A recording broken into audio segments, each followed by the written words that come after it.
Bonsoir mesdames et messieurs. Nous sommes aujourd'hui le 2 février 2025.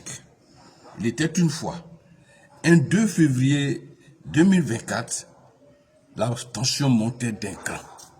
On était à un seul cocorico de ce duel sous-régional appelé Côte d'Ivoire-Mali.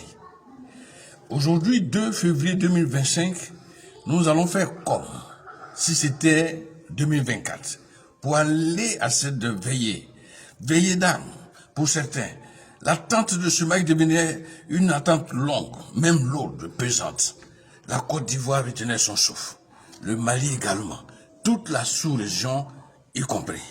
Nous étions donc en train de vivre quelque chose de très délicat. Le Mali voudrait mettre fin à l'hégémonie de la Côte d'Ivoire sur le rectangle vert. La Côte d'Ivoire voulait confirmer. La Côte d'Ivoire ressuscitée vient à Bouaké. Je rappelle que la Côte d'Ivoire, qui n'a été un mauvais élève, a quitté Abidjan pour Yamoussoukro pour les huitièmes de finale. Les huitièmes de finale à Yamoussoukro, la Côte d'Ivoire se retrouve à Bouaké pour les quarts de finale. L'arrivée de cette équipe se fait un peu dans l'humilité. Ils étaient tous tendus, ces joueurs ivoiriens. Quant aux Maliens, dans l'avion déjà on voyait ce jeune Malien en train de danser le coup de marteau. Pour lui, il fallait tuer le complexe d'infériorité ou de supériorité. Côte d'Ivoire-Mali, on cherche les biais partout. On a rencontré un citoyen de Bouaké, un fonctionnaire, un pharmacien, un docteur Seri, qui nous dit comment se procurer un billet, comme si c'était hier. Vivez son témoignage. Bonjour. Bonjour, M. Rache. On est à quelques jours à la veille de Côte d'Ivoire-Mali, si on repartait dans le passé. La veille, justement, comment Bouaké vivait et attendait ce Côte d'Ivoire-Mali. Quand je pense que ça fait déjà un an, et une semaine avant, le match Bouaké était rempli. Les gens sont venus la veille, 2 jours avant.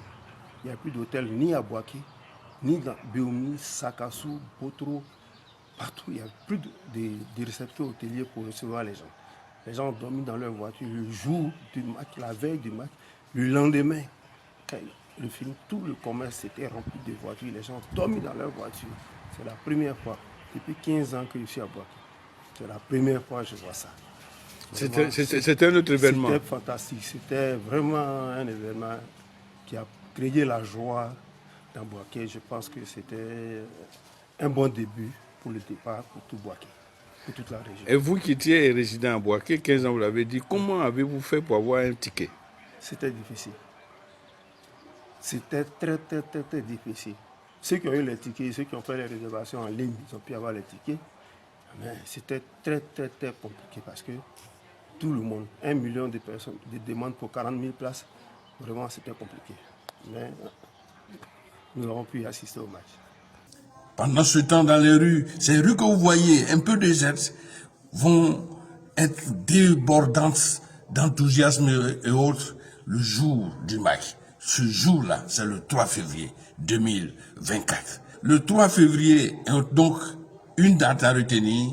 Ce 3-là, 2025, c'est une soirée, puisque le match commencera à 18h de manière virtuelle, une soirée de fête, une soirée d'anniversaire. Comment aller à Bouaké? Le stade, nous dit-on, va contenir près de 34 000 personnes. Les 5 000 autres vont être réservés pour l'évacuation en cas de cas. Ce sont les exigences de la CAF.